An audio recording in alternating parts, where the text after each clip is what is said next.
এই ডাকটা কিন্তু নরমাল ডাক না। আল্লাহ কোরআনে এই মানুষ জাতিকে কয়েকটা নামে ডাক দিয়েছে। কোন জায়গায় আল্লাহ ডাক দিয়েছেন ইয়া আইয়ুহান নাস, হে মানব মণ্ডলী।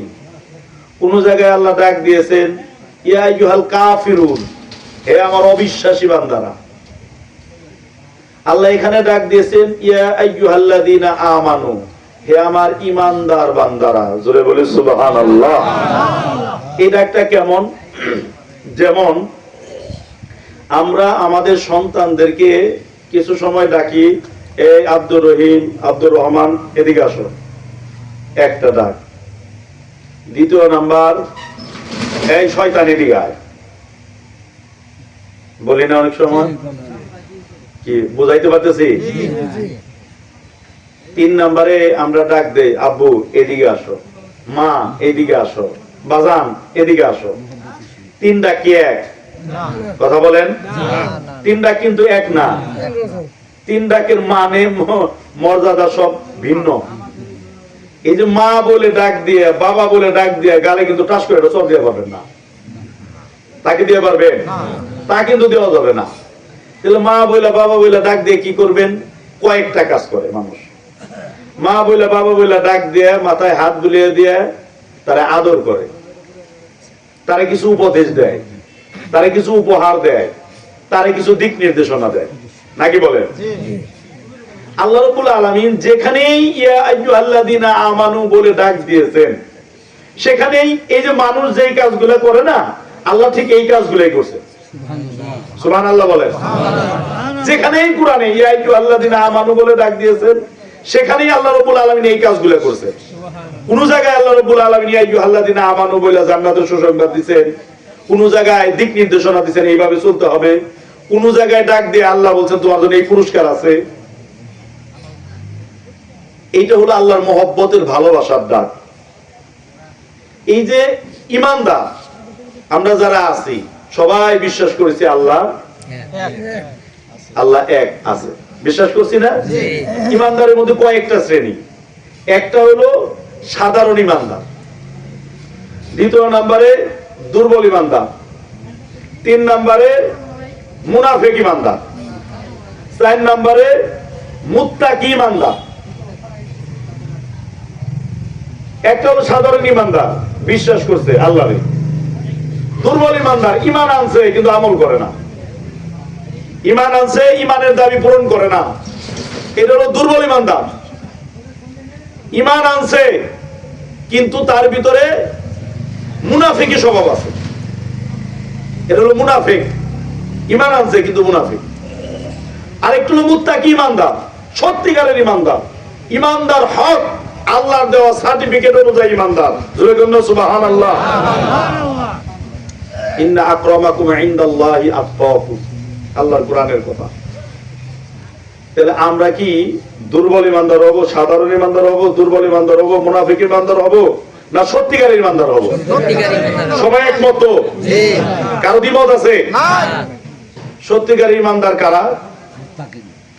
আল্লাহ রাব্বুল আলামিন পবিত্র কুরআনুল কারীমের সূরা আনফাল আল্লাহ বলে দিয়েছেন তোমার ভিতরে এই জিনিস থাকতে হবে, তাহলে তুমি সত্যিকারের ঈমানদার। নাইলে শুধুমাত্র তুমি মুখে দাবি করছো ঈমানদার, তুমি সত্যিকারের ঈমানদার না। আল্লাহ বলতেছেন ইন্নামাল মুমিনুনা আল্লাযীনা, নিশ্চয়ই মুমিন তো তারাই, ইযা যখন যুকিরাল্লাহ আল্লাহর জিকির করে। কার জিকির? আল্লাহর জিকির। ওয়াজিলাত কুলুবুহুম, তাদের কলবটার ভিতরে জলজলা ভাবের তৈরি হয়। সুবহানাল্লাহ। অর্থাৎ ঈমানদার তো তারাই। আমরা কথা শুনবো কোরআন হাদিস থেকে, এই জন্য খেয়াল করে কথা শুনবো। আমি চেষ্টা করবো ইনশাআল্লাহ কোরআন হাদিসের বাইরে কথা না বলা, আমি একটু চেষ্টা করবো ইনশাআল্লাহ। এই জন্য আপনাদের কনসেন্ট্রেশন দরকার, একাগ্রতা দরকার। আল্লাহ বলতেছেন মুমিন তো তারাই যারা আল্লাহর জিকির করে। কার জিকির করে? আল্লাহর জিকির করে। কেমন জিকির করে? ওয়াজিলাত কুলুবুহুম, যেই জিকির দিয়ে তার কলবের মধ্যে আল্লাহর ভয়ে প্রকম্পিত হতে থাকে, সুবহানাল্লাহ, টকটক করে ফুটতে থাকে তার কলব। সুবহানাল্লাহ। ওয়াজিলাত মানে হলো এটা বোঝানোর জন্য ওই যে ভাত রান্না করে না, ভাত রান্না করে না? ভাত রান্নার সময় যে বলক ওঠে না, এইটাকে বলে অজিলাত। এই ভাব এই কলবের মধ্যে এরকম টকবক করতে থাকবে আল্লাহর ভয়, আল্লাহর উপস্থিতি, আল্লাহর শান, আল্লাহর মান, আল্লাহর ভালোবাসা তার কলবের ভিতরে টকবক করে পড়তে থাকবে। আল্লাযিনা আমানু আশাদ্দু হুব্বান লিল্লাহ। ঈমানদারের কাছে আল্লাহর ভালোবাসা ছাড়া আর কোনো কিছু নাই। সুবহানাল্লাহ কোন না? ঈমানদার সে তো আল্লাহকেই ভালোবাসে, সর্বোচ্চ ভালোবাসে, আশাদ্দু হুব্বান লিল্লাহ। তাহলে ঈমানদারের জিকির আর জিকিরের সম্পর্ক কলবের সাথে। জিকিরের সম্পর্ক কার সাথে? ওই জিকির সাধারণ জিকির না, যে জিকিরে তার কলবের মধ্যে এই ধরনের ভাবের উদ্রেক হয়, সাধারণ জিকিরটা। জিকির যেই জিকির দিয়ে তার কলবের এই ভাব হয়, যদি এই ভাব না হয় তাহলে জিকিরটা জিকিরের পর্যায়ে আছে। সত্যিকার ঈমানদার হওয়ার জন্য যেই জিকিরের গুণ প্রথম হওয়া দরকার সেই জিকির হয় নাই। এখন বলবেন সাহাবায়ে কেরামের কি এই যে এই ভাব কি সাহাবায়ে কেরামের মধ্যে ছিল? হ্যাঁ ছিল। কেমন ভাব ছিল? সাহাবায়ে কেরাম বলতেছেন যে যখন আমরা নবীর সামনে বসা থাকি, কার সামনে বসা থাকি? নবীর সামনে বসা থাকি, আমাদের অবস্থা হয় এই যে আমরা মাথা ঘাড় উঁচু করে আসমানের দিকে তাকাইলে সপ্তম আসমান ভেদ করে যা কিছু আছে সেটা আমরা দেখতে পাই। জমিনের দিকে তাকাইলে জমিনের ভিতরে কি আছে সেটা আমরা আমাদের নজরে দেখতে পাই। সুবহানাল্লাহ বলেন। যখন দূরে সরে আসি, দীর্ঘ সময় চলে যায়, আবার এই ভাবটা ছুটে যায়। এর নাম হলো কলবের জলজলা ভাব। আসেন আরেকটু বুঝি। আল্লাহর নবীর যতগুলো সাহাবী ছিল তোর মধ্যে র্যাঙ্কিং করলে প্রথমে ছিল কে? হযরত আবু বকর নাকি বলেন?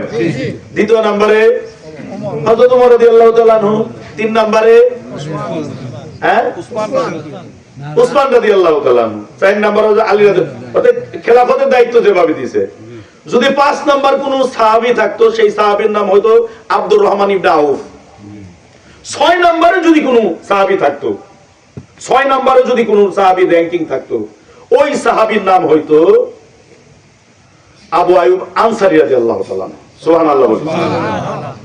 আবু আইয়ুব আনসারী রাদিয়াল্লাহু তাআলা আনহুর বাড়িতে নবীজি গেছে বেড়াইতে। নবীজি যায় দেখে যে আবু আইয়ুব আনসারীর ঘরের চাল পুরা। জিজ্ঞেস করলেন ঘটনা কি? এইটুকে পুরা খায়, খালি এইটুকে খালি পুরা খায়, খেজুর পাতার চাউনি এইটুকে পুরা খায়। তখন আবু আইয়ুব আনসারী বলতেছে, ইয়া রাসূলুল্লাহ, আমি গভীর রাত্রিতে শুয়ে থাকি, আপনাকে মনে পড়ে, আল্লাহকে মনে পড়ে, অনেক কিছু ভাবি, ভাবার পরে আমার ভিতর থেকে একটা নিঃশ্বাস বের হয়ে যায়, ওই নিঃশ্বাসটা বের হয়ে এই উপরে চাল পড়ে গেছে। সুবহানাল্লাহ বের হয় না? এর নাম হলো কলবের জলজলা ভাব। জিকির করতে করতে কলবের মধ্যে ভাব হবে এইটা। এই যে আমরা বলি যে দরবারে গেছিলাম সবই ভালো লাগছে, যাইয়া খালি দেখি যে উনি হু হা করে চিৎকার দেয়, এইটা ভালো লাগে না, বলে না? এই যে আজকে আমার অনেক যুবক ভাইয়েরা আসছেন, ওনাদেরকে দেখবেন কয়েকটা প্রশ্ন করবে যারা আমাদের বা এই তরিকার যারা বিরোধিতা করে, এরা কয়েকটা প্রশ্ন করে এদেরকে এই লাইন থেকে অন্যদিকে ডাইভার্ট করার চেষ্টা করবে। তোর মধ্যে বলবে যে এই যে জিকিরে যায় না দেখি ওখানে লাভ পারে, ইরা পাইছো কই? এক। দ্বিতীয় নম্বরে প্রশ্ন করবে যে নামাজের মধ্যে জিকির দেওয়া উঠলো, ইরা পাইলা কোনে? 3 নম্বরে প্রশ্ন করবো পীরের কাছে বায়াত হইছি, পীরের আব্বা কই কে? প্রশ্ন আছে না নাই? ওই যে 2 দিন আগে আমরা গেছিলাম এই ওই দৌলতপুর ওইদিকে ছনকা, আমাদের রুমে সরাসরি একজন চলে আসছে, আমাদের বাইরে হালকায় জিকির হইতেছে, হালকায় জিকির বাইরে চলতেছে, আমরা রুমের ভিতরে যাব, তার আগে একজন দৌড় বাইরে উঠে চলে আসছে, আইসানে কইতেছে আমার সব ভালো লাগে, কিন্তু এই যে ওনারা ইল্লাল্লাহ ইল্লাল্লাহ করে জিকির করে, ইদে ওনারা পাইলো কোনে? হুজুর আপনি এই প্রশ্নের উত্তর দেন। মানে উনি খুব এইতে আইছে, একবার উত্তর দেন আপনি, নে ওই ইল্লাল্লাহ জিকির পাইলো কোনে? তো উনারে আমরা বললাম যে ভাই আপনার উত্তর আপনার একলা না দিয়ে ব্যক্তিরে দিলে ভালো হয় না? উনি তাও খালি কয়েক যে এখানেই দেন। তা আমি বলছি না এমনি হইব না, এখানে দিতাছি রে, এ উত্তর ওই স্টেজে বই হইব। আপনাদেরকে এক শ্রেণীর মানুষ আছে, আমার যুবক ভাইরা যেহেতু আসছে প্রসঙ্গ কমে এই জন্যই কথাটা তুললাম, যে আপনাদেরকে এই প্রশ্নগুলো করে আপনাদেরকে একটু বিভ্রান্ত করবে। আপনারা বুঝবেন যে আসল তো কথা ঠিক। আমি শুধু একটা কথা বলি, এই যে আল্লাহর জিকির, এই যে মানুষ নামাজের মধ্যে চিৎকার দিছে, আপনারা কি এই পর্যন্ত শুনছেন যে মানিকগঞ্জ দরবারে একজন চিৎকার দিয়ে পইরা মরে গেছে? এই খবর শুনছেন কেউ? হ্যাঁ, যদি তা না শুনে থাকেন এখন পর্যন্ত সুন্নতি আদায় হয় নাই। তা যদি না হয় তাহলে এখন পর্যন্ত সুন্নতি আদায় হয় নাই। আমাগো চাইতে সাহাবায়ে কেরামের ঈমান কম ছিল না বেশি ছিল? মাসলা মাসাইল তারা আমাগো চাইতে কম জানে বেশি জানে? তারা যা জানে তাদের জানাটা হাজার কোটি কোটি, বললাম না কিন্তু হাজার হাজার কোটি কোটি কোটি ভাগ করে যদি ছড়ে দেওয়া হয় আমাদের প্রতি, সেইটা আমরা বহন করার শক্তি রাখি না। কারণ একজন সাহাবীর মর্যাদা, আব্দুল কাদের জিলানী রাহমাতুল্লাহ আলাইহি জিজ্ঞেস করেছিল যে আপনার মর্যাদা বেশি না সাহাবায়ে কেরামের মর্যাদা বেশি? উনি বলেন সাবধান, জীবনের তরে কোনোদিন এই প্রশ্নই করবে না। এই প্রশ্ন করার যোগ্যতাই রাখে না কোনো মানুষ, কারণ সাহাবায়ে কেরামের সাথে কোনো তুলনাই চলবে না। আব্দুল্লাহ ইবনে উমর রাদিয়াল্লাহু তাআলা আনহুর প্রশ্ন উনিও একই উত্তর দিছে। আব্দুল্লাহ ইবনে উমর, এই যে আব্দুল কাদের জিলানী রাহমাতুল্লাহ আলাইহি উনি বলছেন যে সাহাবায়ে কেরামের মর্যাদা আর আমার মর্যাদা, এটা বলতেছো না, বরঞ্চ সাহাবায়ে কেরাম যেই ঘোড়ার উপরে সওয়ার হয়ে যুদ্ধের ময়দানে গেছে, ওই ঘোড়ার নাকের ভিতরে যেই ধুলাবালি ঢুকছে, ওই ধুলাবালির সমান মর্যাদাও আমি আব্দুল কাদের জিলানীর নাই। সুবহানাল্লাহ। তাহলে সাহাবায়ে কেরামে কি মর্যাদা ছিল? আল্লাহর নবীর সাহাবী নাম ছিল সালাবাতুল আনসারী। ওনার জীবন পড়ে দেখেন, যদি এই প্রশ্ন করে ওনার গাইটা দেখেন, এখন গাইটা দেখেন, উনি ইন্তেকাল করছে কিভাবে? নবীর পিছনে ফজরের নামাজরত অবস্থায় উনি ইন্তেকাল করছে। আল্লাহ নবীর পিছনে ইক্তেদা করে নামাজ পড়তেছে, নামাজের দ্বিতীয় রাকাতে একটা চিৎকার দিল। নবীজি সালাম ফিরিয়ে জিজ্ঞেস করলেন, নামাজের মধ্যে বিকট আওয়াজে চিৎকার দিল কে? অন্য সাহাবী বলতেছে, ইয়া রাসূলুল্লাহ, এই যে দেখেন আপনার সালাবা চিৎকার দিয়ে পড়ে গেছে। নবীজি আসলেন, আয়েশা সালাবা রাদিয়াল্লাহু তাআলা আনহু তার মাথাটা নবীজির রানের উপরে উঠায় নিলেন, মাথাটাকে মুছে দিলেন, দাড়ির মধ্যে হাত বুলাইয়া দিলেন, বুকের উপরে হাত দিলেন, দেখেন যে সালাবাতুল আনসারী আর দুনিয়ার মধ্যে নাই। সুবহানাল্লাহ। নামাজের মধ্যে একটা চিৎকার দিয়ে দুনিয়া থেকে চলে গেছে। নবীজি বললেন, আমার সালাবা রূহটা জান্নাতের পাখি হয়ে ঘুরতেছে। সুবহানাল্লাহ। তা আমাদের তো কেউ ভাই নামাজে চিৎকার দিয়ে মারা যায় নাই, সাহাবায়ে কেরাম নামাজের মধ্যে চিৎকার দিয়ে ইন্তেকাল করেছে। এজন্য অনেক প্রশ্ন আমাদের আসবে, এই প্রশ্ন আমাদের নিরসন থাকলে আমাদের জন্য বলতে সহজ। আলহামদুলিল্লাহ, আল্লাহ কবুল করবে আমাদের। প্রশ্ন করবে যে ইল্লাল্লাহ জিকির, খালি ইল্লাল্লাহ বলে, এটা করা যায় কিনা? ইল্লাল্লাহ মানে আল্লাহ ছাড়া, এটা বলা যায় কিনা? আছে না প্রশ্ন? প্রশ্ন আছে। তো মানে কিছু প্রশ্ন আছে যেটা হলো কিতাবী জবাব, কিছু প্রশ্ন আছে যেগুলো কিতাবী জবাব, যেটা আলেম ওলামাদের সাথে আলেম ওলামাদের জবাব, আর কিছু হলো আম যারা আছে আমাদের জন্য জবাব। আলেম ওলামাদের যেই জবাব সেটা আম জবাব দিলে সেটা পোষাবে না, সেটা বুঝে আসবে না। আল্লাহ নবীর একজন সাহাবী ছিল, নাম ছিল হযরত বিলাল। নাম শুনছি আমরা সবাই। বেলাল রাদিয়াল্লাহু তাআলা আনহুকে যখন উমাইয়া মারতে ছিল, তখন বেলাল রাদিয়াল্লাহু তাআলা আনহু একটা শব্দ উচ্চারণ করছে, একটা শব্দ উচ্চারণ করতেছিলেন। কি শব্দ বলেন তো একটু? সবাই জানি তো এটা। আহাদ মানে কি? একক। এখানে আল্লাহ শব্দ তো নাই, এখানে শুধু আছে এক এক এক। আহাদ মানে কি? এক। তাহলে উনি এক একের জিকির করলেন। এক এক মানে কি? হ্যাঁ, আমরা বলি না কুল হুয়াল্লাহু আহাদ। আহাদ মানে আল্লাহু আহাদ। ইল্লাল্লাহ মানে হলো লা ইলাহা ইল্লাল্লাহ। আমরা শুধু ইল্লাল্লাহ জিকির করি না তো, আমরা আগে বলি লা ইলাহা ইল্লাল্লাহ, লা ইলাহা ইল্লাল্লাহ, এরপরে যে আমরা একই তালে বলি ইল্লাল্লাহ, নাকি বলেন? আমাদের কলবের ভিতরে লা ইলাহা জবান দিয়ে উচ্চারণ হয় ইল্লাল্লাহ। একটা হলো নফি আর একটা হলো ইসবাত, একটা হলো মুফতাদা আর একটা হলো খবর। দুইটাই চলে এখানে, দুইটাই চলে। জবানে আমাদের ইল্লাল্লাহ চলে, কলবের ভিতরে চলে লা ইলাহা। এরপরে আসেন যে পীরের সবই বললেন, ঠিক আছে, আব্বা বললেন কেন? আব্বা এই শব্দটা একটা সম্মানজনক শব্দ, সম্মান সূচক শব্দ। আপনি যদি বলেন যে আপনি আব্বা বললেন কেন, আমি আপনার উল্টা প্রশ্ন করলাম, আপনার শ্বশুরে আপনি আব্বা বললেন কেন? আপনার শ্বশুর আব্বা কোন জন্মের আব্বা? আপনি কে বলছে আপনার আব্বা? কোরআন হাদিসে কোরআনের মতো বলে আপনার শ্বশুর আপনার ভাই। আপনি কোরআনের মতো যদি কইবার যান যে আপনি কোরআন হাদিসে কইবেন, কোরআন হাদিসে বলেন আপনার শ্বশুর আপনার ভাই। আল মুসলিমু আকুল মুসলিমিন, নাকি? আল্লাহ তো মুসলমানের সাথে মুসলমানের পরিচয় করে দিয়েছে ভাই হিসেবে। আপনি তার সম্মান দিয়ে আব্বা বললেন কেন? কারণ আপনি তার স্ত্রী, তার মেয়ে বিয়ে করছেন, নাকি বলেন? কয় মেয়ে বিয়ে করছেন? হ্যাঁ, কয়টা? এক মেয়া।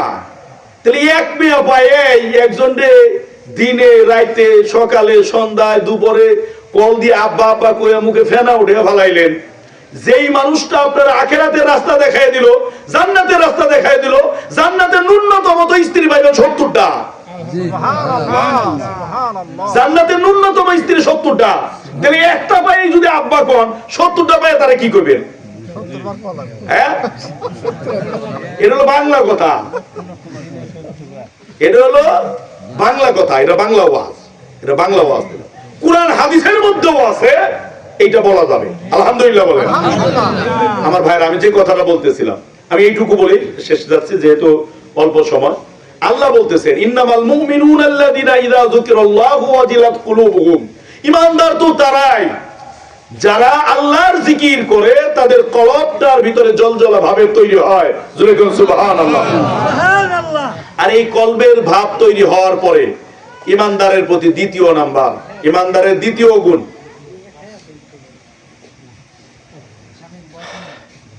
ওয়াইদা তুলিয়াত আলাইহিম আয়াতুহু যাদাতুহুম ঈমানা।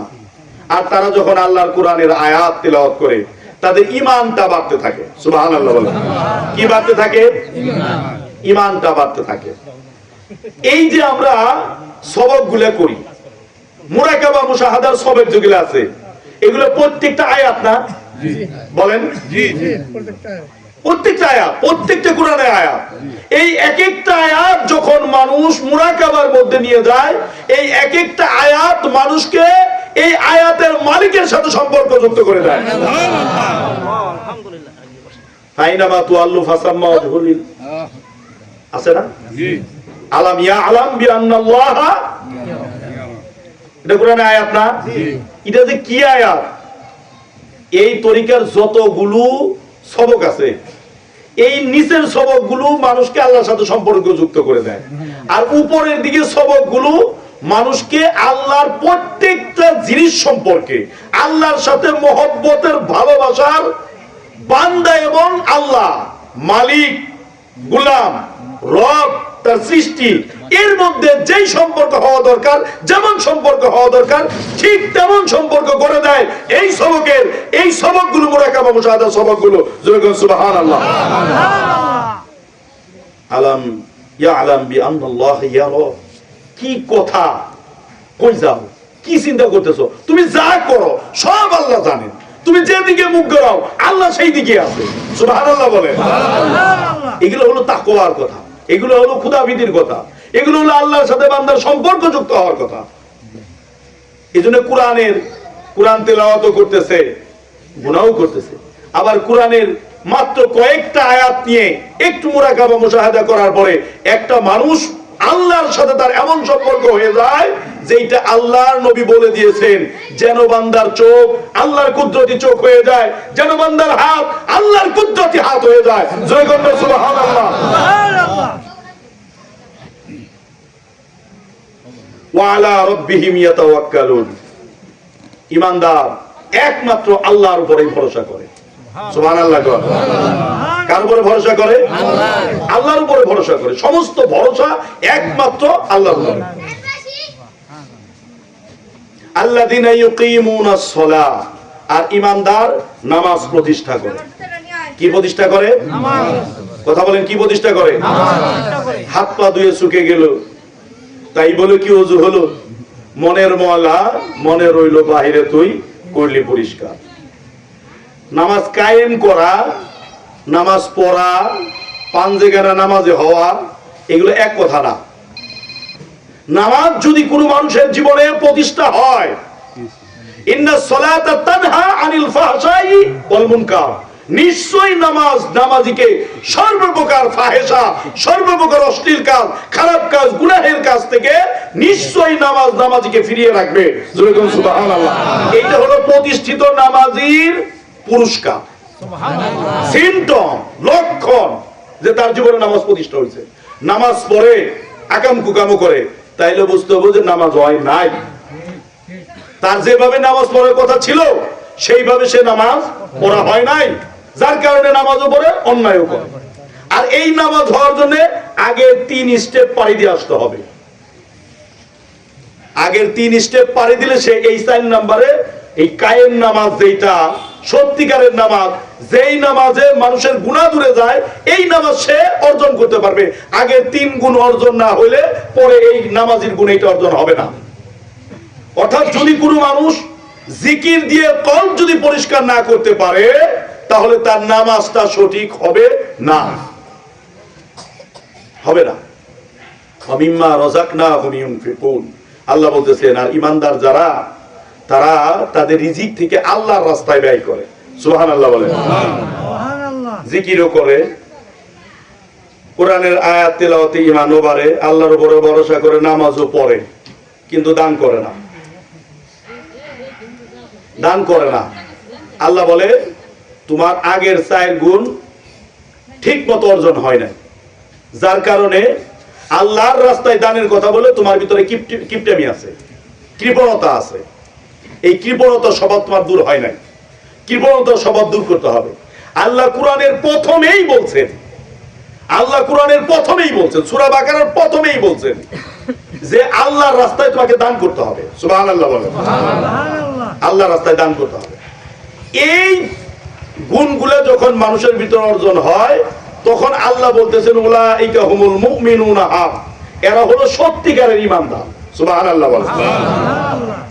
আমরা কি মিথ্যা ঈমানদার হব না সত্যিকারের ঈমানদার হব? তাহলে কি জিকির করা দরকার আছে না নাই? নামাজ আছে না নাই? কোরআন পড়া দরকার আছে না নাই? ভরসা কার প্রতি? আল্লাহ। দান করার দরকার আছে না নাই? দেখা যাবে না, কইলাম তো মুখে মুখে। এই যে বিশ্ব ইজতেমা আসবো, আল্লাহর বান্দারা আসবে, ওখানে জিকির আজগার করবে, শামিয়ানা দরকার আছে না? এই যে এনে আমরা কয়েকজন মানুষ বসি, শামিয়ানা টানাইছি না? ওখানে এত লক্ষ লক্ষ মানুষ আসবে, শামিয়ানা দরকার আছে না? দরকার আছে। দান কি ইবাদত, এইটা যদি মানুষ বুঝতো, মানুষ তার জীবনের জীবন পেইসা আল্লাহর রাস্তায় দান করে দিত। সুবহানাল্লাহ বলেন। এটা যদি মানুষ বুঝতো, আল্লাহ আমাদেরকে বোঝার তৌফিক দান করে। আমিন। আল্লাহ বলতেন, ইয়া আইয়ুহাল্লাযিনা আমানু, এই আমার ঈমানদার বান্দারা, হাক্কা তুকাতিহি, আমি আল্লাহর যেইভাবে ভয় করা দরকার ঠিক সেইভাবে ভয় করো, যেইভাবে ভয় করা দরকার। আল্লাহর কাছে জিজ্ঞেস করি, আল্লাহ কেমনে ভয় করব, কিভাবে ভয় করা উচিত, এটা তো জানি না। আল্লাহ বলতেছেন, জানো না, একটা সহজ সূত্র শিখাইয়া দিন। কে বলতেছেন? আল্লাহ বলতেছেন, এই যে আইয়ুহাল্লাযিনা আমানুত্তাকুল্লাহ, হে আমার ঈমানদার বান্দারা, আমি আল্লাহকে ভয় করো, হাক্কা তুকাতিহি, যেভাবে আমি আল্লাহকে ভয় করা উচিত, যেভাবে ভয় করা উচিত। আল্লাহকে জিজ্ঞেস করে, আল্লাহ কিভাবে ভয় করা উচিত, আমি তো জানি না, আমি তো বুঝি না, কেমনে এই ভয়টা করব? আল্লাহ রাব্বুল আলামিন বলতেছেন, তোমার একটা সূত্র শিখিয়ে দেই, শুনো। আচ্ছা, এই যে